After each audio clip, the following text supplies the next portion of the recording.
রাসূল আকরাম সাল্লাল্লাহু আলাইহি ওয়াসাল্লামের কাছে একজন বেদুইন সাহাবী আইসা প্রশ্ন করতেছে, ইয়া রাসূলুল্লাহ, কিয়ামত কখন হবে? নবীজি ছিলেন উম্মতের রূহানি ডাক্তার। নবীজি সাল্লাল্লাহু আলাইহি ওয়াসাল্লাম দেখা যাইত একই প্রশ্ন বিভিন্ন ব্যক্তি করেছে, একই প্রশ্নের উত্তর ওই ব্যক্তির অবস্থার আলোকে নবীজি ভিন্ন ভিন্ন দিতেন। যেমন একজন গ্রাম্য সাহাবী আইসা প্রশ্ন করতেছে, মাতাসা, কিয়ামত কখন হবে? ওই লোকের প্রশ্নের ভাবটা ছিল এইরকম, সে কেমন যেন গাঠি গুঠি নিয়া কিয়ামতের জন্য অপেক্ষা করতেছে, কোন সময় কিয়ামত আসবে। তার বলার দ্বারা মনে হইতেছিল এইরকম, মনে করেন আপনারা যখন ঢাকায় যাবেন, চৌমোহনী গিয়া টিকিট কাটছেন, গাড়ি ছিল 10টার, 10:30 বাজে গেছে, গাড়ি এখনো আসে নাই, আপনি ব্যাগ ট্যাগ লাগেজ নিয়ে রেডি, 10:30 বেজে গেছে, গাড়ি তখনও আসে নাই। কাউন্টার মাস্টারে গিয়া আপনি বলবেন যে গাড়ি কখন আসবে। আপনি টিকিট কাইটা বইসা আছেন, প্রশ্ন করেছেন গাড়ি কখন আসবে, আর যে টিকিট কাটে নাই সে জিজ্ঞাসা করতেছে গাড়ি কখন আসবে। বলেন তো, কাউন্টার মাস্টারকে আপনি আর একজন একই প্রশ্ন করলেন, কিন্তু দুইজনের প্রশ্নের মধ্যে তফাত আছে না নাই? আপনি তো গাঠি নিয়া রেডি, ব্যাগ নিয়া রেডি, গাড়ি কখন আসবে মিয়া, টাইম চলে যাইতেছে, কখন আসবে বলো।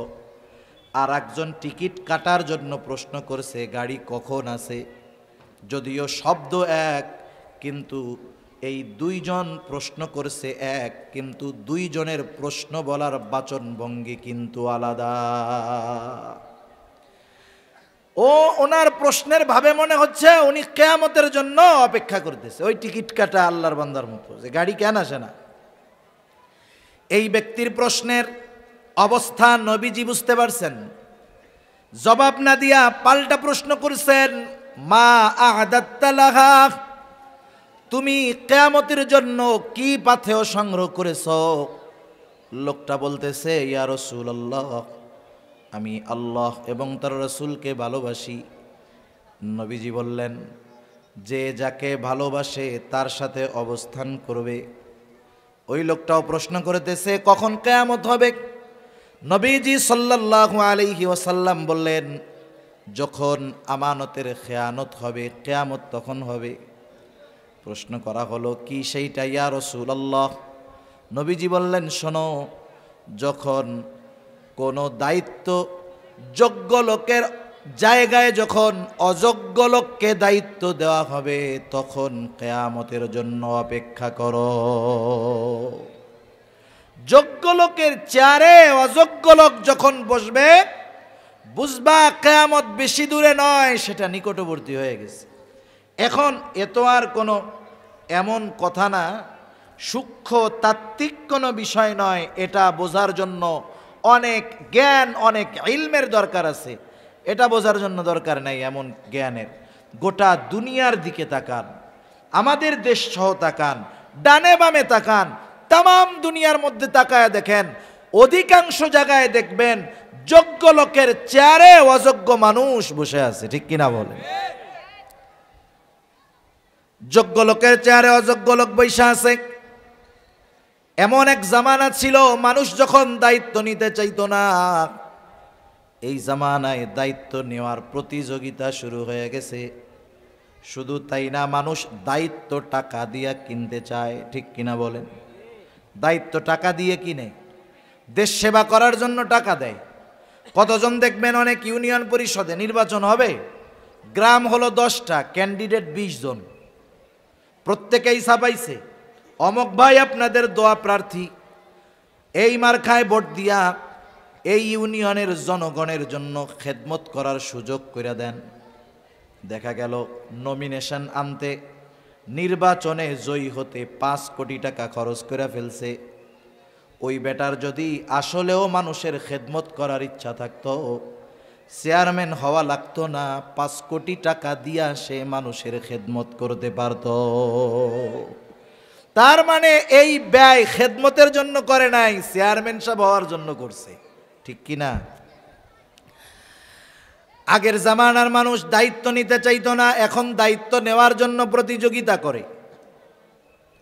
আমাদের কলিজার টুকরা ইমাম, ইমাম আজম আবু হানিফা রহমাতুল্লাহি আলাইহি কেমন মানুষ ছিলেন? আমাদের সমাজে কিছু মানুষ আছে ইমামে আজমের ব্যাপারে জানে না, তাই সমালোচনা করে। আরে গর্ধবগুলা যদি ইমামে আজমের জীবনী পড়তো, তাকওয়া, জুহদ, ইলম সব কিছুর দিক দিয়ে উনি ওনার জামানায় সর্বোত্তম ছিলেন। ইমাম আজমের অবস্থান ছিল এইরকম। খলিফা মনসুরের জামানা, রাস্তা দিয়ে খলিফা মনসুর চলতেছে, ইমামে আজমের সাথে সাক্ষাৎ। খলিফা মনসুর ইমাম আজম আবু হানিফা রহমাতুল্লাহি আলাইহিকে প্রস্তাব দিল, ইমাম আপনি প্রধান বিচারকের দায়িত্ব গ্রহণ করেন, আপনি চিফ জাস্টিসের দায়িত্ব গ্রহণ করেন, প্রধান বিচারপতির দায়িত্ব গ্রহণ করেন। খলিফা অফার দিয়েছে। ইমাম আবু হানিফা সাথে সাথে বললেন, খলিফা আমি এই দায়িত্ব গ্রহণ করতে পারবো না। খলিফা বলছে, মুখের উপরে খলিফার প্রস্তাব ফিরায় দিছে।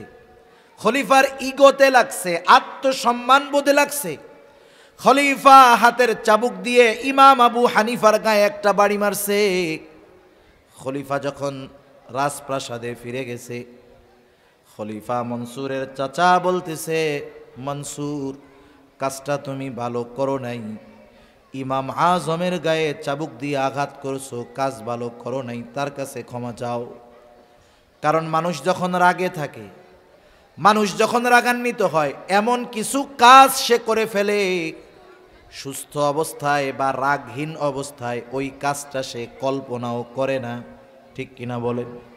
এই যে বড় মাদ্রাসা দাওরায়ে হাদিস পর্যন্ত প্রবীণ মাদ্রাসা, দাওরায়ে হাদিস পর্যন্ত প্রবীণ মাদ্রাসা, ওনাদের কাছে হয়তোবা মাঝে মধ্যে এরকম লোক আসে, একেবারে লুঙ্গি গেঞ্জি পইরা দৌড় দিয়ে আইসা হাইসা হাজির মোহতামিম সাহেবকে খুঁজে, মুফতি সাহেবকে খুঁজে। কি হইছে?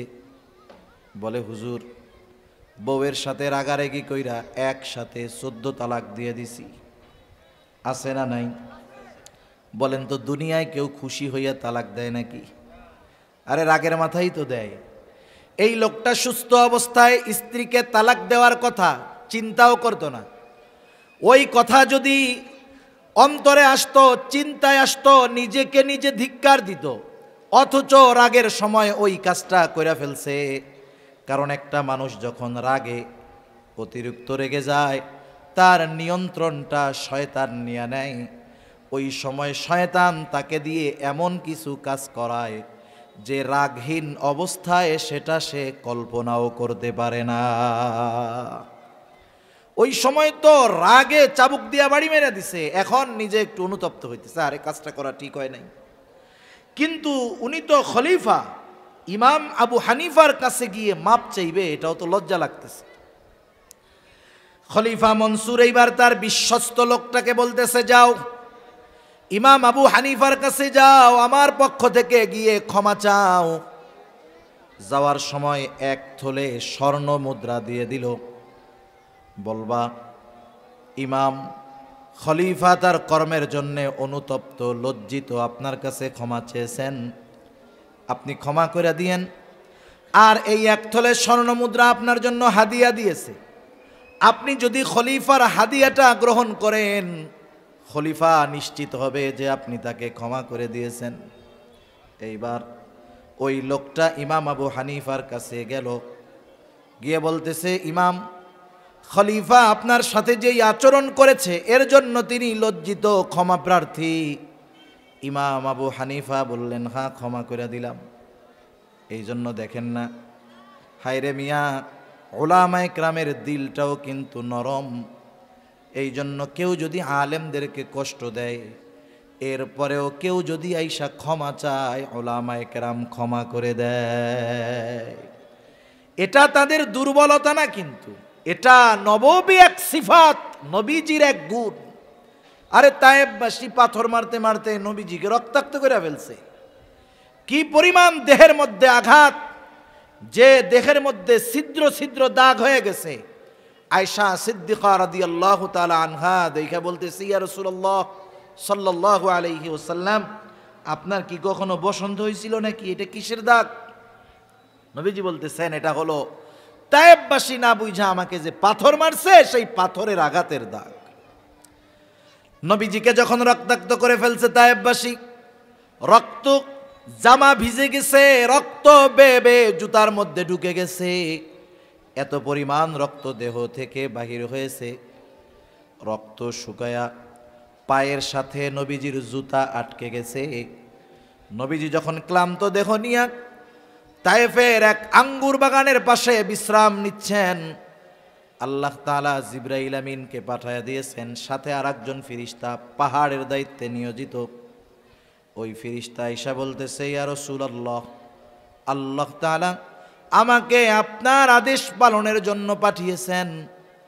এই কওম আপনার সাথে কেমন আচরণ করেছে আল্লাহ তাআলা দেখেছেন।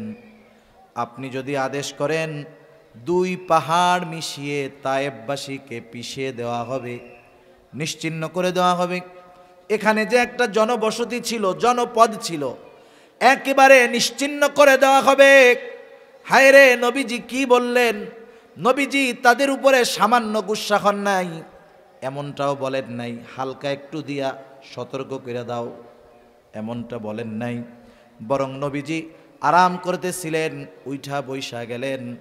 ওই ফেরেশতার কথার জবাবে নবীজি বলতেছেন, বাল আরজু আন ইয়াখরুজাল্লাহু মিন আসলাবিহিম মান ইয়াবুদুল্লাহা ওয়াহদাহু ওয়ালা ইউশরিকু বিহি শাইআ।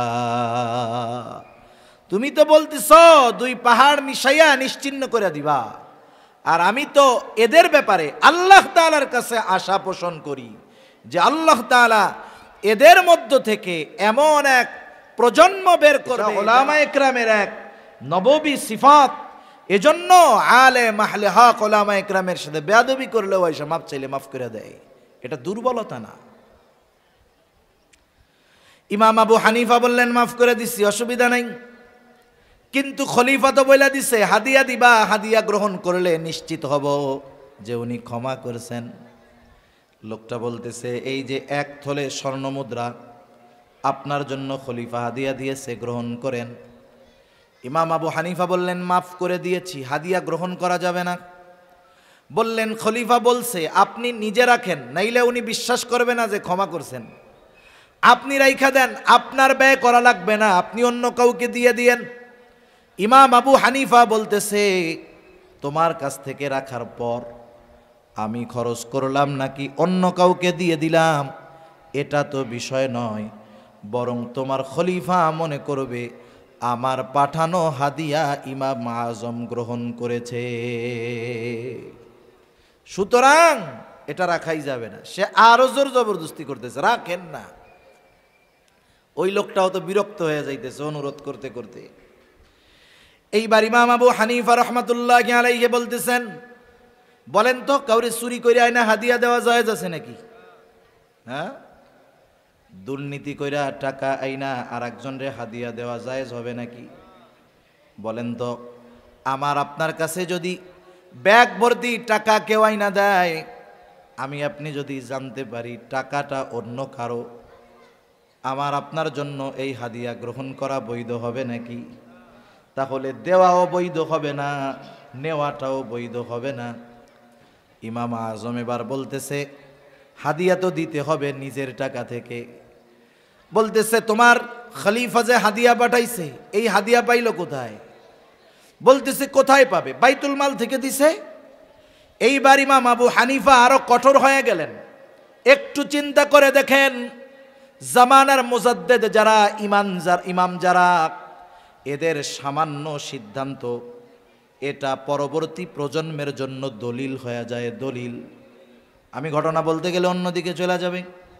আজকে যদি ওই দিন ইমাম আবু হানিফা এরপরে হাদিয়া গ্রহণ করত, যে বাইতুল মালের সম্পদ খলিফা হাদিয়া দিয়েছে, এটা যদি গ্রহণ করত, তাদের জন্য যদি বাজেট থাকতো ভিন্ন কথা, কিন্তু সাধারণভাবে যদি ইমাম আবু হানিফাকে দেওয়া হতো, জানার পরেও যদি ইমামে আজম আবু হানিফা ওই হাদিয়াটা গ্রহণ করতেন, খলিফার বাইতুল মাল থেকে দেওয়া হাদিয়া গ্রহণ করতেন। আজকে তাইলে গোটা দুনিয়ার মধ্যে দেখা যাইত উলামায়ে কেরাম রাষ্ট্রীয় কোষাগারের হাদিয়া গ্রহণের ক্ষেত্রে ইমাম আজমের ওই ঘটনাটাকে দলিল বানায়া নিত। বলতো কি, ইমাম আবু হানিফারে হাদিয়া দিছে না, জায়েজ না থাকলে উনি গ্রহণ করছে, এবার আমাকেও দিলে আমরাও জম্মের আকারে নিমু। ইমাম আবু হানিফা এবার আর একটু কঠোর হয়ে গেলেন, বলতেছে শোনো, তুমি তোমার এই হাদিয়া খলিফাকে ফেরত দিবা, সাথে সাথে বলবা রাষ্ট্রীয় বাইতুল মাল থেকে তার জন্য নির্ধারিত একটা সম্মানী আছে, এই সম্মানীর বাইরে একটা মোহরও ব্যক্তিগত কাজে ব্যবহারের সুযোগ নাই।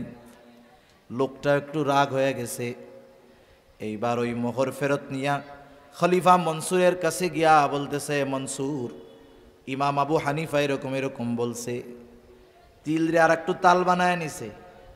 ইমাম আবু হানিফার এই কথাগুলো শুইনা খলিফা মনসুর এবার চূড়ান্ত রাগান্বিত হয়ে গেছেন। ফোর্স পাঠায় দিছে, যাও ইমাম আবু হানিফাকে জেলখানায় আটকাও। ইমাম আবু হানিফাকে জেলখানায় আটকানো হলো। অত্যাচার জুলুমের স্টিম রোলার চলতেছে। ঐতিহাসিকদের থেকে দুইটা মত।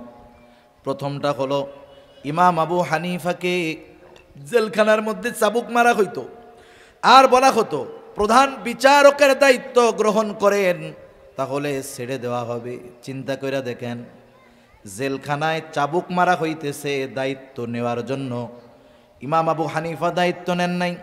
ঐতিহাসিকদের দুইটা মত। ওই অবস্থায় অসুস্থ ইমাম, তাকে খাবারের সাথে বিষ প্রয়োগ করে হত্যা করা হলো।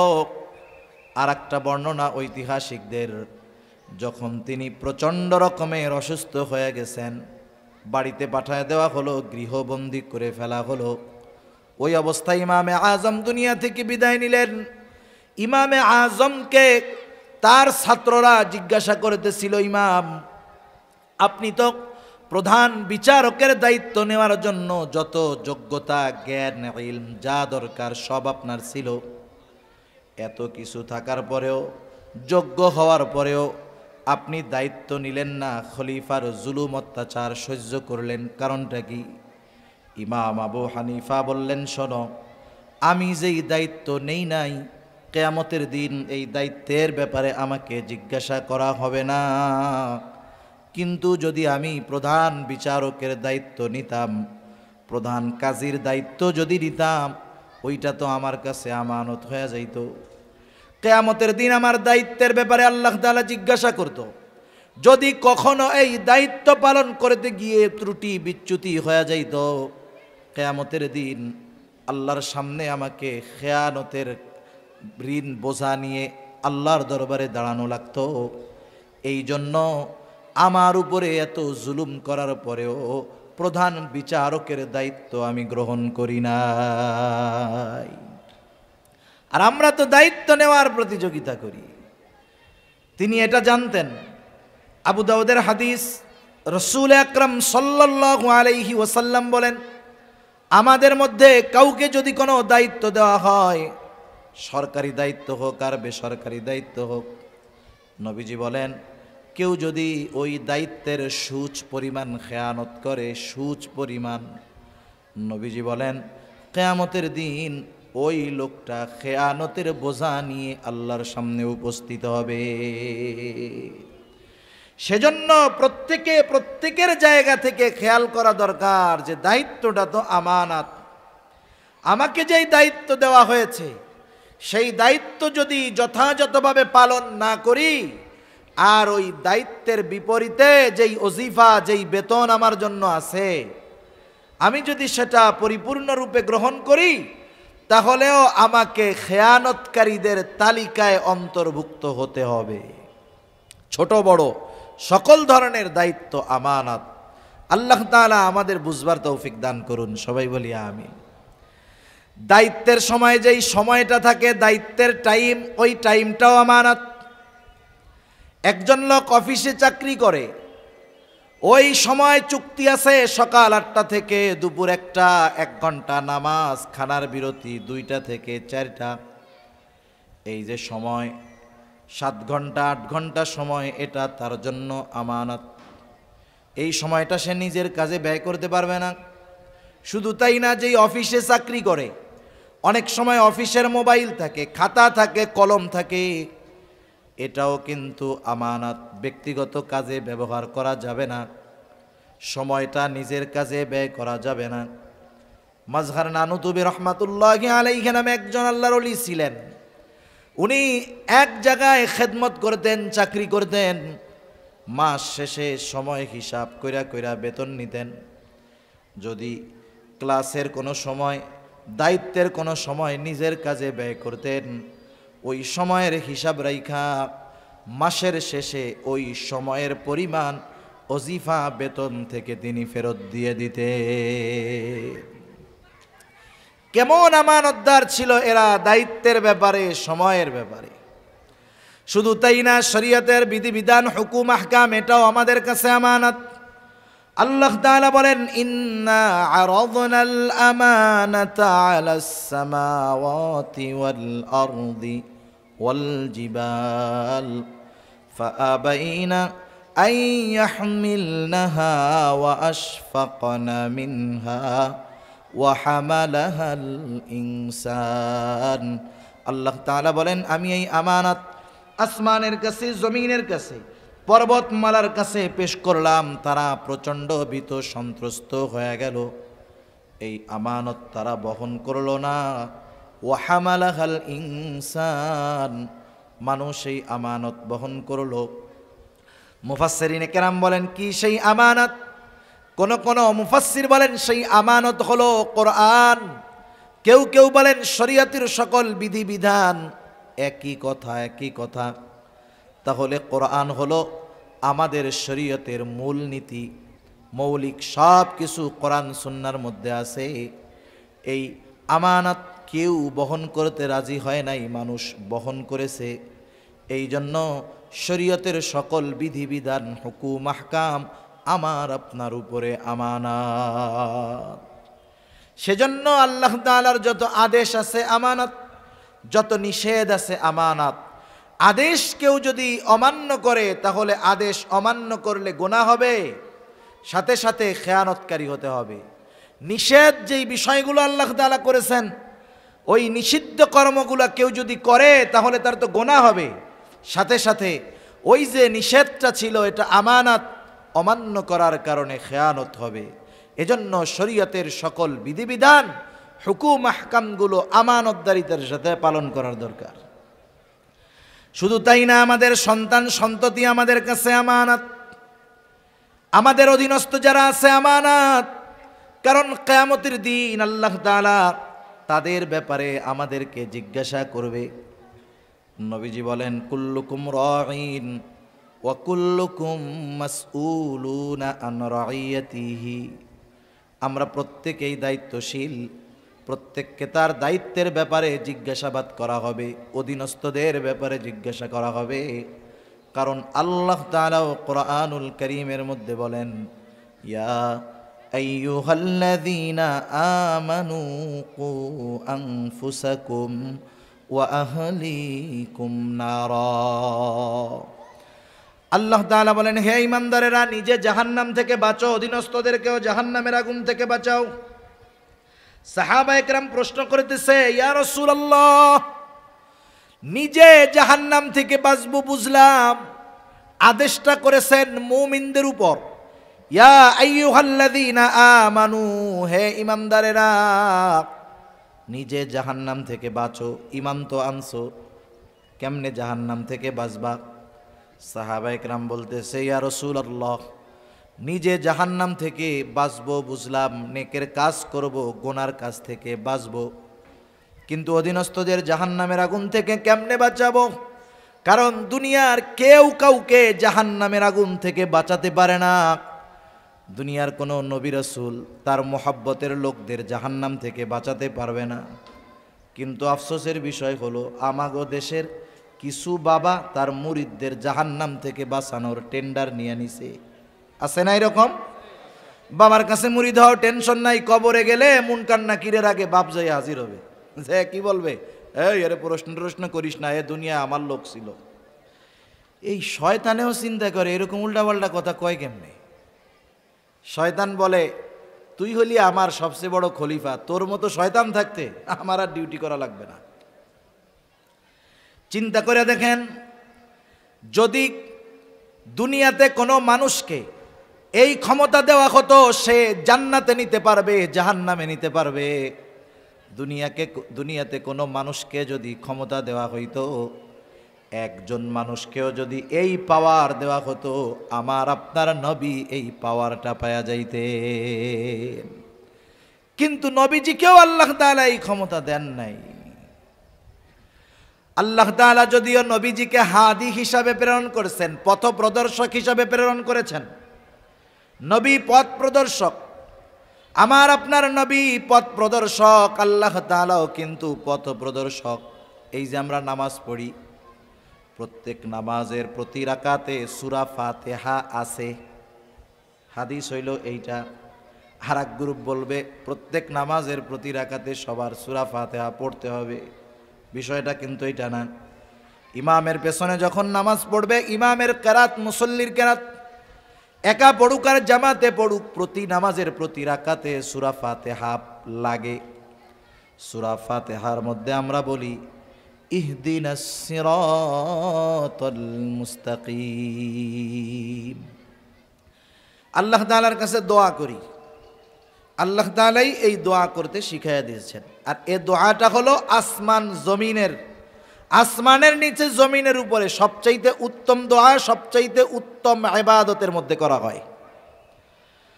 আবার আল্লাহ তাআলা আমার আপনার নবীর ব্যাপারে বলেন ওয়া ইন্নাকা লাতাহদি ইলা সিরাতিম মুস্তাকিম, আপনাকে আমি সিরাতে মুস্তাকিমের পথ প্রদর্শক হিসাবে আমি আপনাকে প্রেরণ করেছি। আমরা আবার নামাজের মধ্যে আল্লাহ তাআলার কাছে বলি ইহদিনাস সিরাতাল মুস্তাকিম, আপনি আমাদেরকে সিরাতে মুস্তাকিমের পথ নির্দেশিকা দেন, সিরাতে মুস্তাকিমের পথ দর্শন দেন। রাসূল ও হাদি আল্লাহ তাআলার কাছেও চাই পথ নির্দেশ। আল্লাহ তাআলা বলেন নবীজি আমি আপনাকে পথ নির্দেশক হিসাবে পাঠিয়েছি। আল্লাহ হাদি, রাসূল ও হাদি, তবে দুই পথ প্রদর্শকের মধ্যে তফাত আছে, পার্থক্য আছে। কথা কি বুঝেন নাকি? একটা উদাহরণ দিলে বুঝতে সহজ হবে। মনে করেন এই জায়গায় একজন অপরিচিত লোক আসছে, যে জীবনে কোনোদিন নোয়াখালী যায় নাই, বেগমগঞ্জ যায় নাই, এই তো রাস্তা যে প্যাঁচগোছ, যে জীবনে যায় নাই, এরে যদি আপনি বলেন, সে যদি আপনার কাছে জিজ্ঞাসা করে ভাই আমি একটু বেগমগঞ্জ চৌরাস্তায় যামু, চৌমোহনীতে যামু, সে কিন্তু জীবনে চিনে না। আর অচেনা জায়গা যত সহজ হোক এটা কিন্তু কঠিন মনে হয়। আপনি যখন তারে বলবেন এই রাস্তা দিয়ে যাবা, সামনে একটা রাস্তা পাবা, ওই রাস্তা ধরে আগাবা, আবার ডাইনে যাবা, এরপরে বামে যাবা, এরপরে আর একটু আগাবা, এরপরে ডাইনে বামে গিয়া ওইদিকে বড় একটা চৌরাস্তা পাইবা। বলেন তো যে রাস্তাই চিনে না তারে যদি এইরকম চিনায় দেন, ওর জন্য গন্তব্যে যাওয়া কঠিন না সহজ? মনে করেন এরপরেও আপনি তারে পথ চিনায় দিয়েছেন যে এই পথে যাবেন, সেই হিসাবে আপনি হাদি, পথ প্রদর্শক। মনে করেন আরেকজন লোক আসছে, তার কাছে ওই অপরিচিত ব্যক্তি বলতেছে ভাই আমি চৌমোহনী যাব, আমার একটু পথটা বলে দেন। ওই লোকটা মোটর সাইকেল নিয়ে আসছে, কোনো জবাব নাই, বলে আপনি আমার বাইকের পেছনে ওঠেন। এইবার এক টান দিয়া চৌমোহনীতে নামাই দিয়া বলে এটাই হলো চৌমোহনী। ওই প্রথম লোক যে রাস্তা কয়া দিছে এও হাদি। দ্বিতীয় যেই লোকটা মোটর সাইকেলের পেছনে নিয়া গন্তব্য পর্যন্ত পৌঁছায়া দিয়েছে এই লোকটাও হাদি, পথ প্রদর্শক। বলেন তো এই দুই পথ প্রদর্শকের মধ্যে তফাত আছে না নাই? নবীজি হলেন প্রথম জনের মতো। নবীজি পথ চিনায় দিবেন, পথ বলে দিবেন।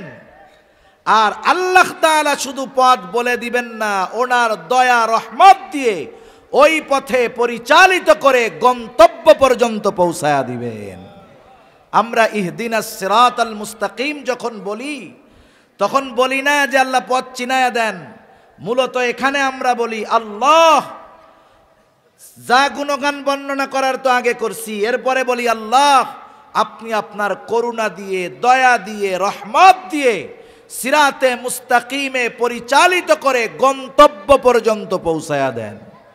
আর নবীর ব্যাপারে আল্লাহ তাআলা বলতেছেন আপনি পথ চিনায়া দিবেন, পৌঁছায়া দেওয়ার দায়িত্ব আমার।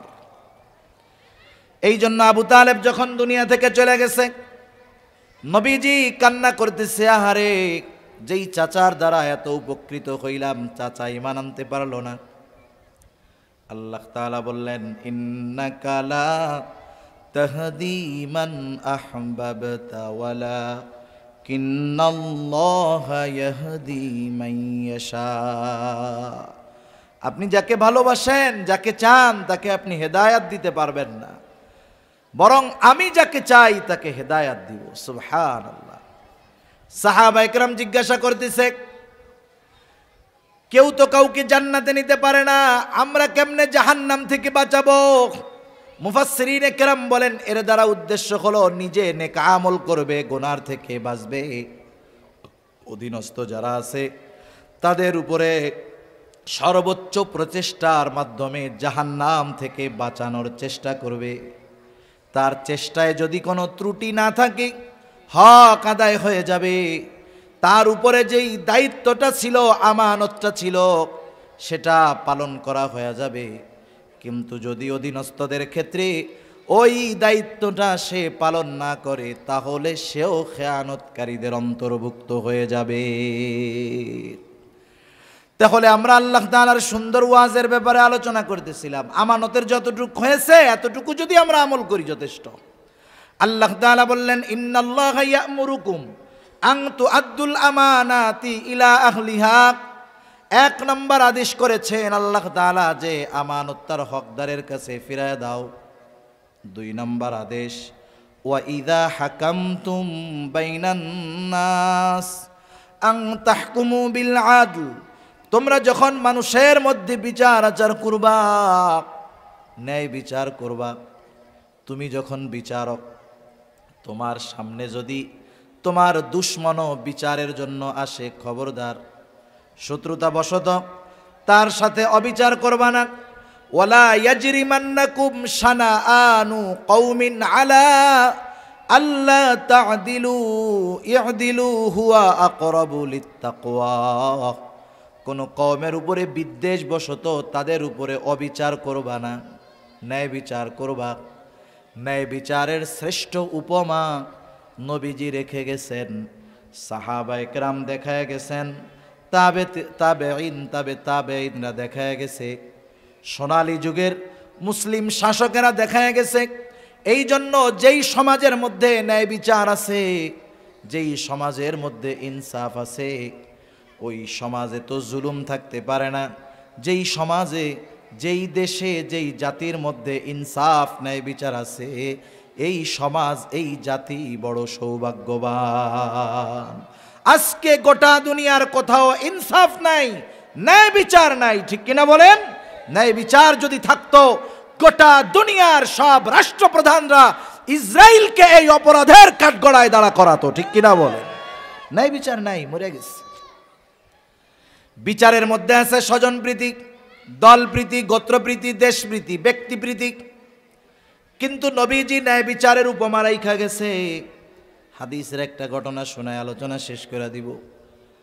একদিন নবীজির কাছে প্রসিদ্ধ এক গোত্র, মাখজুমি গোত্রের একজন মহিলার বিচার আসছে। চুরির অপরাধে তার হাত কাটা হবে। সাহাবায়ে কেরাম চিন্তা করতেছেন, নবীজি অন্দরমহলে ভিতরে, সাহাবায়ে কেরাম চিন্তা করতেছে এই সম্মানীয় গোত্রের মহিলার হাতটা যদি চুরির অপরাধে কাটা যায়, মুশরিক কাফেররা টিটকারি করবে, সিসি করবে। এই মহিলার জন্য একটু সুপারিশ করার দরকার। কিন্তু নবীজির কাছে কে সুপারিশ করবে? ওসামা বিন যায়েদ রাদিয়াল্লাহু তাআলা আন, তখন ছোট, নবীজি অনেক মহব্বত করতেন তাকে। ওসামাকে শিখায় দেওয়া হলো, তুমি তোমার নানার কাছে গিয়ে বলবা, নানা, যেই মহিলার হাত কাটা হবে সে মাখজুমি গোত্রের একজন মহিলা, ছোট মানুষ, যা শিখায়া দিছে নবীর কাছে গিয়া সেটাই বলছে। নবীজির বুঝতে বাকি নাই, এই কথাটাই ছোট বাচ্চা নিজের থেকে বলে নাই, নিশ্চয়ই কেউ শিখায়া দিছে। নবীজি এইবার হুজরা থেকে বের হলেন, চেহারার মধ্যে রাগান্বিত ছাপ। নবীজি বলতেছে, তোমরা কি এমন বিষয়ের জন্য সুপারিশ করতেছো যেই বিষয়ের শাস্তি প্রয়োগের নির্দেশ আল্লাহ তাআলা দিয়েছেন? নবীজি এবার খুতবা দিলেন। তিনি বললেন, শোনো, তোমাদের পূর্বে অনেক কওমকে আল্লাহ তাআলা ধ্বংস করে দিয়েছেন, যে তাদের মধ্যে যখন কোনো শরীফ মানুষ, সম্ভ্রান্ত মানুষ চুরির অপরাধে আটক হইত, যেহেতু সে বংশীয় মানুষ, চুরির অপরাধে আটক হইছে, তাকে শাস্তি না দিয়ে ছেড়ে দেওয়া হতো। আর একই অপরাধে যখন কোনো দুর্বল, জয়ীফ, গরিব মানুষ আটক হইত, তার উপরে হাত কায়েম করা হতো, শাস্তি দেওয়া হতো। তথা এই অবিচারের কারণে তোমাদের পূর্বে বহু জাতিকে আল্লাহ তাআলা ধ্বংস করে দিয়েছেন। নবীজি বলতেছেন, শোনো, ওই আল্লাহর শপথ, যার হাতে আমার প্রাণ, এই মহিলার জায়গায় যদি আমার কন্যা ফাতেমাও হইত, ফাতেমা বিনতে মুহাম্মাদও হইত, আল্লাহর শপথ, আমি তার হাতটা চুরির অপরাধের কারণে হাতটা কেটে দিতাম। সেজন্য ন্যায় বিচারের উপমা নবীজি দেখায় গেছেন। এখন আমরা তো আর সবাই বিচারক হইতে পারবো না, আমরা ন্যায় বিচার করবো কেমনে? শুনেন, পরিবারের মধ্যে অবিচার করে, বাপ ছেলের উপরে অবিচার করে। দুই ছেলেকে দুই চোখে দেখে, একজনের জমি বেশি লেখা দিয়ে বসে রয়েছে, আর একজনের কিছুই দেয় না। আছে না নাই? সব পোলাগো লেখা দিছে, মাইয়াগো কিছু দেয় না। এই অবিচার বাপরা করে না? সেজন্য প্রত্যেকের জায়গা থেকে ন্যায় বিচার করতে হবে। আল্লাহ সুবহানাহু ওয়া তাআলা বুঝবার তৌফিক দান করুন। এরপরে আল্লাহ তাআলা বলতেছেন, ইন্নাল্লাহা নি'ম্মা ইয়াইদুকুম বিহ। আল্লাহ তাআলা কতই না সুন্দর ওয়াজ তোমাদেরকে করলেন, সুন্দর ওয়াজ। এখন এই ওয়াজ শোনার পরে, জানার পরে, এই ওয়াজের উপরে আমল করলাম কি করলাম না, এই ওয়াজ নিয়ে কি সমালোচনা করলাম কি করলাম না, আমি বললাম আপনাদের সাথে, আপনারা আমল করলেও আমি দেখব না, সমালোচনা করলেও আমি শুনব না। কিন্তু এই ওয়াজ আল্লাহ তাআলা করলেন, আমরা আলোচনা করলাম। এখন যদি সমালোচনা করি, আমলে পরিণত না করি, আল্লাহ তাআলা শুনবেন, দেখবেন নাকি? দেখবেন না? দেখবে। এজন্য আল্লাহ তাআলা কেমন যেন বলতেছে, এত সুন্দর ওয়াজ আমি আল্লাহ করলাম, এই ওয়াজের উপরে তোমরা আমল করো কি করো না, এই ওয়াজ দিয়া কি আলোচনা সমালোচনা করো, আমি আল্লাহ কিন্তু সব দেখি, সব শুনি। কেন? কারণ হলো, ইন্নাল্লাহা কানা সামিআম বাসীরা। নিশ্চয়ই আল্লাহ তাআলা হলেন সর্বশ্রোতা, সর্বদ্রষ্টা। আল্লাহ তাআলা আমাদের সকলকে আমানতদার এবং প্রত্যেকটা ক্ষেত্রে ইনসাফ এবং ন্যায় বিচার করার তৌফিক আল্লাহ দান করুন। সকলে বলি আমিন।